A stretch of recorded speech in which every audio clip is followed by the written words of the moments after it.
Hello and welcome to the Occult book review.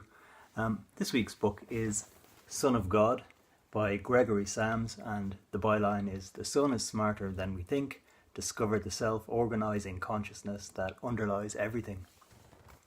It's a book really all about animism, but animism on a macroscopic scale as opposed to thinking about it on a microscopic scale as we usually do.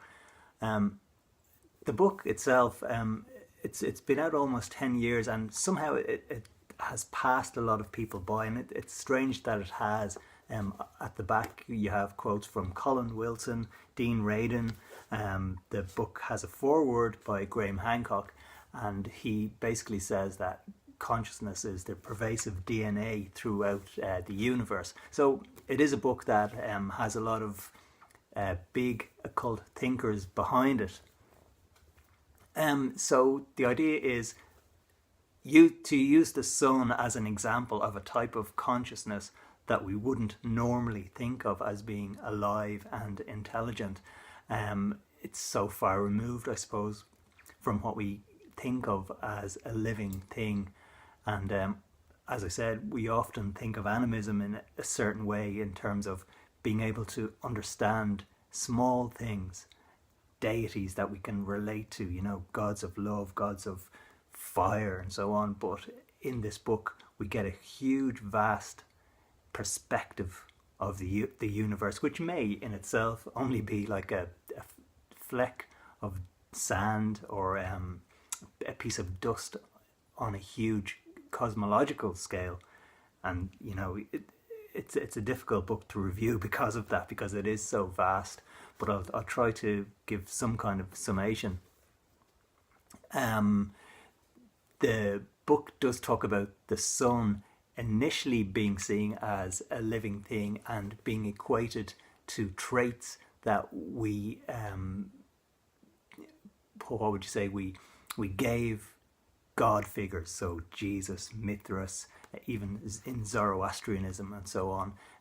We have lots of the all-seeing God, the radiant light, raising our eyes to heaven and so on, the holy fire. So they're all kind of attributes of the sun. So the book begins with kind of a look at all the different religions in that context. He talks about the way then that these religious and animistic ideas were oppressed and put down, and he gives a history of kind of Zoroastrianism, as I said, Gnosticism, Christianity, the Abrahamic religions, and how they kind of wiped out a lot of the indigenous beliefs. But the author has a more optimistic view of our instincts and our relationship with these vast intelligences. Now I'll go into what the author thinks. He has what he says is a bottom-up approach to intelligence, starting on the smallest scale and moving up. So I will talk about that. But what I mean by him being optimistic is that he says, for example, when the books and the parchments were burnt at Alexandria, it was awful, it's terrible. But we have to remember that those books were written based on experience. We were able to get that knowledge, so we're also able to retrieve it again.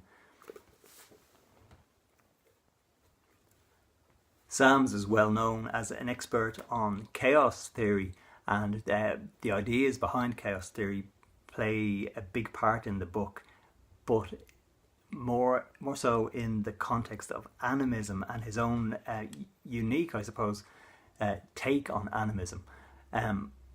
So he goes to the bottom of the microscopic scale. He's talking about electrons and photons, and how photons, for example, are able to take on the characteristics and the information of what they interact with. Now, it's quite a complex subject, but he draws some interesting parallels to religious ideas, and Gnosticism seemed to be a good template for what he's talking about. The physical shell of a cell, for example, being the illusion, and the information within the photon being the reality. When you read the book, you'll know what I'm talking about there. It's like the intelligence and the universe is still evolving. If anyone has read Tim Freake's most recent book, you might have an idea of what I'm trying to clumsily get at. So he talks about then how throughout history technology has opened up our perspective, and until we have the ability to measure something, we don't consider it real. And then, of course, things like microwaves, ultraviolet light, radiation, we see that there are all kinds of things going on in the universe that we aren't aware of.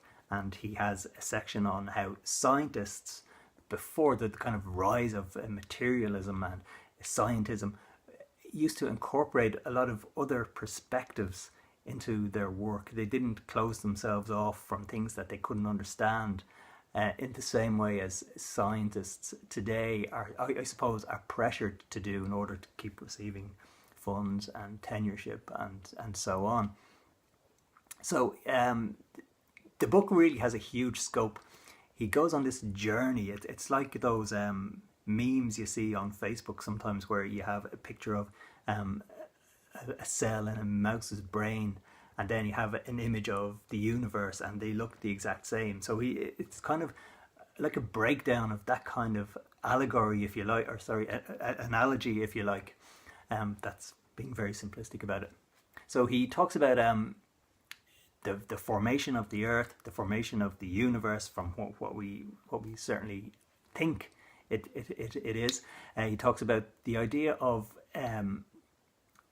evolution and intelligent design being driven by some type of consciousness, and he asks, do we really believe that consciousness only began to appear in an intelligent way with the kind of rise of human beings? And he talks about life on Earth and how recent that is, and when he pulls back from Earth, he shows all the kind of principles and the properties of the universe and everything that's going on, and he says that this is an intelligence that we're just not able to fully comprehend because it's so alien to what we are.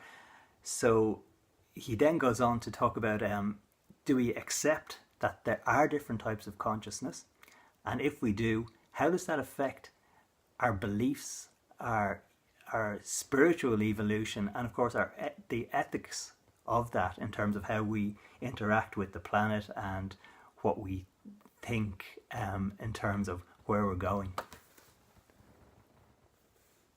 So the way the book is written, we get a lot of comparison. We get comparison between the smallest things, as I've said, and the largest things. But we also get comparisons in terms of how we think about religions and non-material entities in comparison to how the old indigenous and ancient way of thinking of these types of consciousness used to be, and how Western thinking over the last 2,000 years has really shaped how we think we should interact and ritualize our behavior when we want to ask for something, when we want to interact with with what we believe to be a consciousness outside of ourselves. He talks about how this is kind of, it's giving ourselves away, and the chapter that I'm referring to describes how these priesthoods rose from that, how ritual also created separation. You know, it created a system of, well, you need to do this, and if you don't have this knowledge, you can't interact. And that comes back to what I was saying about the author's ideas about Alexandria, for example, and all of the knowledge that was lost. It is retrievable, and it's retrievable by all of us if we're prepared to go on that journey. But the kind of the rise of churches is very much tied to the kind of giving away of our own personal sovereignty in terms of our ability to interact with our animistic heritage. If that's not too clumsy, hopefully you can understand what I mean there. So going from that type of animism and shamanism.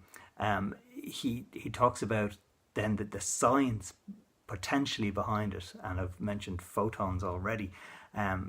He talks about electromagnetism, and there's a great chapter on the sun itself, which goes through all the different the functions of the sun as we can measure them, as we can currently measure them. The patterns of the sun, sunspots, electromagnetic fluctuations, and how you can parallel those to a brain function, for example. Like if we see electromagnetism in the brain, it's the patterns occur based upon the interaction between ourselves and the world around us. And we see say very similar patterns with the sun, and we see with the sun's heliosphere, for example, which extends out throughout the whole solar system, encompassing everything, taking information through photons, sending it back and forward. Or is it back and forward? Because do photons actually move in time or space as we know it? Is it an instantaneous or reflection, or is it outside time, and it's something that, again, we still can't measure or understand? But the sun certainly has these functions that are regular, and to be ignorant enough to say that it's random and means nothing is really betraying our own place in the universe, first of all, because, again, clever is not the measurement, but it's also it's a very small-minded attitude and view to have. So there are later chapters then on the properties of the planets in our solar system, and then it pulls back further, the properties of galaxies and the properties of maybe different universes, and how all of the things that we can measure, we know that they all have their own different electromagnetic signatures. And so for us to say, well, that's like it's not important, it doesn't mean anything, it seems very naive. Again, when you compare to the cells in our bodies and how everything interacts with each other, it seems very much that the universe behaves, the measurable universe behaves in a very similar way, where electromagnetic signals are being sent out and carried back. Stars seem to be, when the light is carrying photons, if that turns out to be scientifically correct, the information is going back and forward between planets, between galaxies, and to say it's meaningless seems very silly. So is there communication between stars in the same way as there is communication between cells? The author gives his own take on that, and as I said, like his own interest and expertise in chaos theory gives you some interesting food for thought. Now, just to say something else, this idea of stars being in communication is an ancient idea, but it was interesting that it also came up in The Serious Mystery by Robert Temple, and he came up with a term for it. He called it each section in the solar system or a galaxy might be called an Anubis cell, and he speculated that might be how the Dogon people came in contact with the Nomo. I won't go too much into that, but it just tied into what I'm talking about, and I thought it was interesting. And I like to kind of mention other books so that people can know where I'm coming from, because I think sometimes when I'm reviewing a book, I'm also talking about, without knowing it, I'm also talking about other books that I've read, and unconsciously putting in ideas, tying them together and so on. You know what I mean? So one of the ideas then which comes up in a later chapter then is synchronicity, and how synchronicity may be just, it's an old occult idea, I suppose. It's just basically a kind of a map of things that we can't understand, and it's a pattern that's outside of our current comprehension. But when the author ties it into chaos and animism, it takes on a different meaning, I think, and it's something that suddenly becomes available to us. So it's all to do with scale and consciousness that we don't understand. And later chapters then he goes into different forms of life on Earth, just as examples. How, for example, plants have their own defense mechanisms. They move towards the light. They seem to have quite a lot in common with human beings, although on a radically different, in a radically different way, of course. But do we then say, well, they're not intelligent, that it's all random? So you can see where the author is going with his ideas in this context.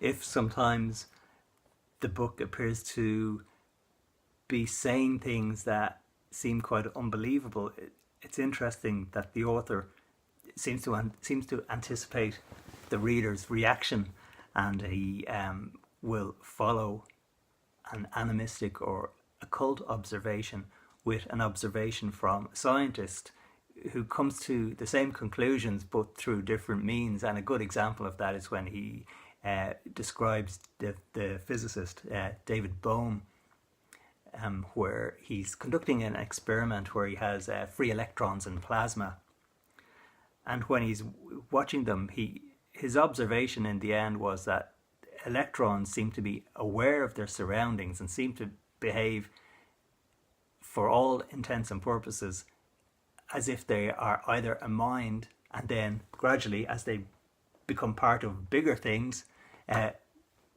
they form a mind. And I think this is the crux of what the book is getting at, that really we need to be very careful about limiting the world, the universe, existence based on our own perception and our limitations. And that's, you know, if you've watched other videos in the series, you'll know that I've spoken about that before. Not as my idea, but it's an idea that an awful lot of occult thinkers, it's a conclusion that a lot of occult thinkers come to, our biological limitations, you know, defining the world and our place in it, and it's a big mistake ultimately. So I really recommend Son of God by Gregory Sams.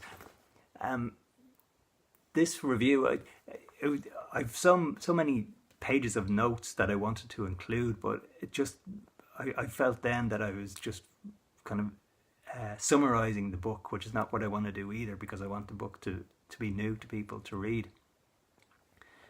It's a book, as I said at the start, it's about animism, but it looks at animism in a very unique way. And there's something else about the book, and it's something that I noticed in one of the quotes. It's a very hopeful book, and I think that's something that we miss out on sometimes when it comes to occult thinking. I think there's an awful lot of negativity around, but the hope, I suppose, is born of the fact that things are much bigger than us, and we aren't as influential as we think, and the universe and consciousness most likely has a purpose that we will never be aware of, certainly as human beings anyway. If you want to believe or contemplate the idea that maybe we keep extending our consciousness and linking in and growing bigger, then that's something else. But there's a kind of what would you say, it's not a fatalism, but it's just, you have to accept that consciousness was around long before us, and it's doing something that as human beings we won't really have the capacity to fully understand. So hopefully that is hopeful. Anyway, I'll see you next week for another occult book review. Good luck. Bye.